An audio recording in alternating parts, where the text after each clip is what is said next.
একটা বাক্য বলবো, সেই বাক্যটা তোমরা আমার সাথে সাথে বলবে, ঠিক আছে?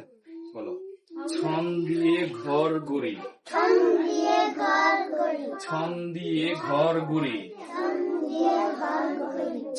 দিয়ে ঘর গড়ি। তখন বলো তো দেখি। Very good.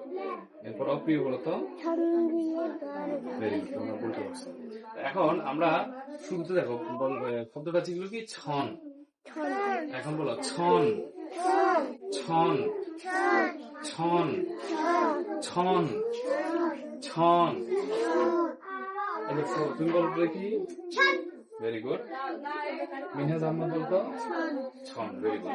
এখন এই ছন লেখার সময় দেখো, ছন একটা সূর্য আছে কি ছ, দেখো আমার সাথে বলো ছন, ছন। তাহলে শুরুতে কি ছ, পরে ন, ছ ন, ছন, ছ ন, ছন না। এখন আমরা তাহলে আজকে শিখবো ছ। আজকে কি শিখবো? আবার আজকে কি শিখবো? ছ। এখন ছ কিভাবে লিখতে হয় আমরা দেখো। প্রথমে বলো আমরা মাত্রা দিব। কি দিব? মাত্রা। এটাকে দাগ বলবো না মাত্রা বলবো?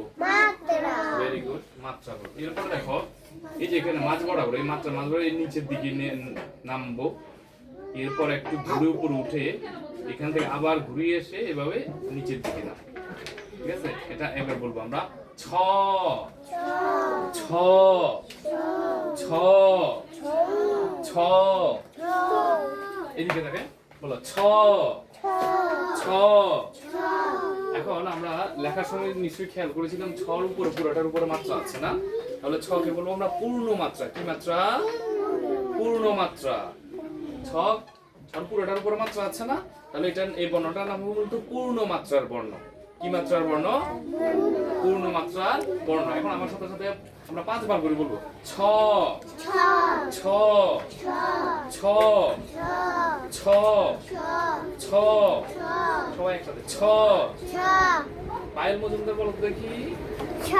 Very good. Krish Majumdar. Kafi. Very good, তোমরা বলতে পারছো। এখন তোমরা এটা খাতায় লিখবে, আমি তোমাদেরকে সহযোগিতা করব, ঠিক আছে? খাতা বের করে সবাই।